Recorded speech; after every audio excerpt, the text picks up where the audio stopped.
Hi, Doctors fans. Thanks so much for watching. I am here with Dr. Tania Elliott from Doctor on Demand, who so kindly is joining us today to answer all of our questions about the flu and flu season. Hi. Hi. Hi, everybody. Thanks for having me today. So feel free to chime in and ask your questions. I'm here at your disposal. And if you do have a question where you think you need to see a doctor, download the Doctor on Demand app and you can connect with a board certified physician, a primary care doctor, emergency room doctor. Who knows, you might even get me on it. And we can diagnose and treat. So we're going to be talking today about the flu and kind of just debunking some myths about it. You had some questions for me. Well, when is this elusive flu season? Okay, so it starts in October, Okay. and then it goes all the way up until May. So even in the spring months, you're really not in the clear. Really important to get your flu shot, and they say the recommended period of time is starting September, October, as soon as it's available. But we're in January now and going into February. Better late than never is what I would say, because again, you could get the flu even April, May. Some seasons it's even been to June. So. Right, so it's the end of January, you can still get it and you're still covered. Yes, better late than never. Got it. And when you get the flu shot, is it covering several strains of the flu? Yes, so each year scientists from around the world get together and then they decide which particular strains of virus should go into the flu shot. So there are 3 different strains that they chose this year, and that's based off of what they saw last year and then just the reproductivity of the particular flu viruses. But there are thousands to choose from, and that's why in 2010 there was that flu scare because the flu shot wasn't working, and that's because they chose the wrong strain of the flu to put into the vaccine. But they chose the right ones this year, so don't worry. So how is the regular flu different from, say, like a stomach flu? Okay, so they're totally different. I mean, they're both caused by viruses, but the regular flu that's caused by influenza virus, but we talk a lot about flu-like symptoms. So that's like the fever that you get and the body aches and things. Chills, yeah. Exactly. So, but stomach flu is really a stomach virus or a stomach bug. So it just hits the gastrointestinal tract. Interestingly, the influenza virus doesn't affect the gastrointestinal tract. So it's kind of a telltale sign that if you are having stomach issues and diarrhea and things like that, it's probably not influenza, but it's probably a different virus that causes a stomach flu. But with both of them, you can feel kind of crummy with the fevers and just feeling kind of run down. So the main difference is if you have just the normal flu, you're not going to feel maybe nauseous and having diarrhea. Exactly. Although the medicine that you take for the flu, called Tamiflu, can cause some of that upset stomach stuff. But it can decrease the duration of symptoms if you actually have the flu. It's just really important to take that medicine, Tamiflu, within the first 48 hours of coming down with symptoms. And that's even if you've got the flu shot. That's because the flu shot takes about 2 weeks to kick in. So technically you could get exposed to someone in that period where your immune system is kind of building up and remembering what that flu looks like. So it's important to check in with a doctor. So just because you had the flu vaccine doesn't necessarily mean you aren't going to get the flu. So again, when in doubt, I would say talk with a doctor right away, because again, it's within the first 48 hours that you need to seek treatment, and you don't even need like the flu swab or a test in order to initiate treatment. Oh, great. So that's why I was saying before, like with something like Doctor on Demand, our doctors, especially like the emergency room doctors, they know how to diagnose the flu just based on your clinical symptoms. So they see you through the video if you're feeling unwell and can say, okay, you meet these criteria and we're going to get you started on Tamiflu right away. And then we'll just send your prescription electronically to the pharmacy. It's amazing. I know. Future. Okay, similar to the last question, I'm feeling bad. I don't know if I have a cold or if it's something worse. What is the main sign that, all right, I need Tamiflu, I need something serious? So fevers, severe body aches, and the best way to explain it, it's like literally you feel like you got hit by a bus, like you can't get out of bed. You know when you have a cold and you feel like, okay, I feel really crummy, like I'm blowing my nose constantly, but I could still like plow through and go to work? Likely it is that's just an upper respiratory infection, a common cold. Those are also caused by viruses, but not the influenza virus. But again, when in doubt, it's important to seek care. And that's also because when you're coming down with a common cold, there are some things that you can do to shorten the duration of your symptoms as well. And, you know, talk with a doctor, get a personalized treatment plan. And again, when in doubt, we're not asking the patients to figure it out. The doctors can say, hey, this is more concerning than you thought, or stop being a baby and go to work. We wouldn't say that. We wouldn't say that to you. I promise our doctors are really nice. But you get the point. All right, so I download the app. I'm lucky enough to get you. You're like, you definitely have the flu. I'm so sorry. I'm going to get you a prescription, but what else can I do to take care of myself? You want to rest. You want to hydrate. You want to stay home.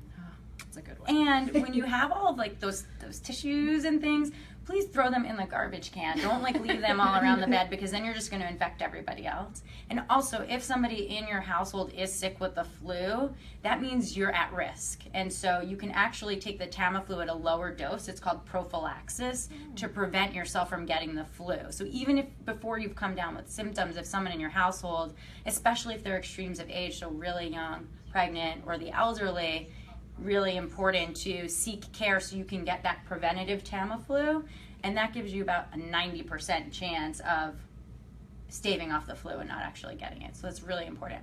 That's amazing. And since you brought up pregnant, which I am, can I get the flu shot? You must get the flu shot. Not a must, but it's really important to get the flu shot, again, because people who are at extremes of age are the ones that are at higher risk for complications. And you know, when you're pregnant, there are a number of different hoops you have to jump through and different vaccines that you need to get, and the flu shot is one of them. Great. And are there added risks if I were to come down with the flu? Yeah, I mean, now you're caring for 2 lives, right? So complications related to the pregnancy, and then just also, you know, your immune system is not as robust. So we would categorize you in the high risk population. Really important to get the flu shot. All right, my fellow pregnant ladies, get that flu shot. We actually have some questions. Okay. Okay. Number 1, how can we protect newborns from all this flu-ness going around? Do we stay in quarantine? So it's actually important to expose babies to some germs. I'm not saying, you know, bring them around sick people. Absolutely not. But you don't want to keep them in a bubble, because in order to build a robust immune system, you need to be exposed to certain bacteria and viruses and things so that your body remembers them. That's how immunity works. That said, obviously, if you have a newborn, you do want to keep them away from people who are actively sick, and that's because their immune system isn't formed yet. So it's really not fully formed until the baby's about 6 months old. The immunity that it has, the newborn has, is actually passive immunity from the mom. So that's why it's really important for you to get all those vaccines. Those get passed along to the baby, and then for the first 6 months, it's your immune system that's protecting the baby. Well, that's pretty cool. Okay. Can the flu or cold cause a sinus infection? Is that actually like a symptom? Is it related? How do you treat that? That's a really good question. So a lot of times it comes hand in hand. And so when you come down with a cold, as you know, runny nose, congestion, maybe a little bit of a fever. So what happens is then you get a ton of inflammation in your nasal passages, and your sinuses are here in your face and up here, and they're basically hollow cavities. But what happens is you have all that mucus from a cold, and then it sits inside those hollow cavities inside your sinuses. So you feel all that pressure. Exactly, all that pressure and pain. So part of it could just be the viral fluid and a viral sinusitis, we call it, which is part of the common cold, and decongestants can actually help with that, and nasal sprays can help with that. But then if too much time goes by and you don't treat the cold symptoms, that fluid in your sinuses can get infected with a bacteria. So then you get a double infection, and then you need antibiotics potentially. And that's really, if your symptoms are getting worse and worse at like day 10, day 12, then the likelihood is you have a bacterial infection and you might need an antibiotic. That's a good question. Yeah. Okay. Can you build up an immunity to the flu? Are there things you can eat that can build up an immunity, or are some people just more immune than others to it? So everybody's immune system is different, but I'll give you guys a tip. Fresh ginger actually really builds up the immune system. So there's a couple of things you could do with that. One is eat a ton of it. Go out for sushi and eat that ginger. The other is when you're feeling sick, you can actually take a pot of hot water add some fresh ginger, bring it to a boil, and then breathe in that humidified air, and it actually decreases inflammation in your nasal passages and your lungs. So for people who like the homeopathic remedy, go for the ginger. It's probably also good for your skin, I would imagine. Yeah, well, the humidity too is good for your skin. Yeah. Okay. Super. And then one more. People say they don't feel well after getting the flu shot. Is that normal? That's Dr. Orden back there. Hey, Dr. Orden, we're busy. We're busy over here. Sorry, can we repeat that question? Sometimes people with the flu shot they say that they don't feel well after getting the flu shot. Is that just a normal reaction to it? Yes, so you can feel a little bit ill after getting the flu shot. The most common symptom is just a little bit of pain here and soreness, but you can come down with a low-grade fever and a little bit of we call malaise, so like muscle aches and just feeling kind of crummy.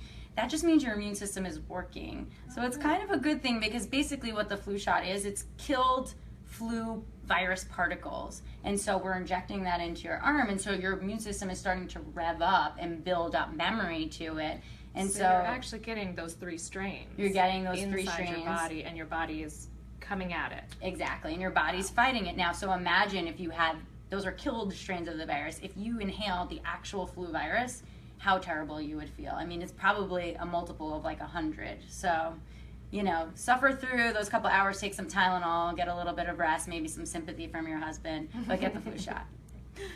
And are there places, you know, you should just generally try to avoid if you're really concerned about getting the flu?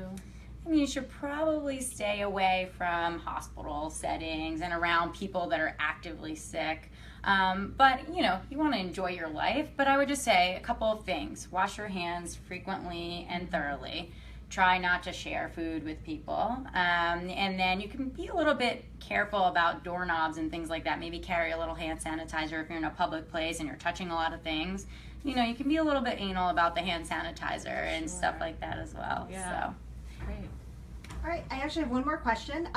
If somebody got the flu shot in like October, can it wear off? Is it still good? Does it last a long time? That's a great question. So it does last, you know, throughout the flu season, but it wanes at about a year, which is why then you need to get another flu shot. And also because the strains differ from year to year, you need to continue to kind of keep up with the Joneses of the flu and make sure that you get the appropriate shot based on the strains that have been put into the flu shot.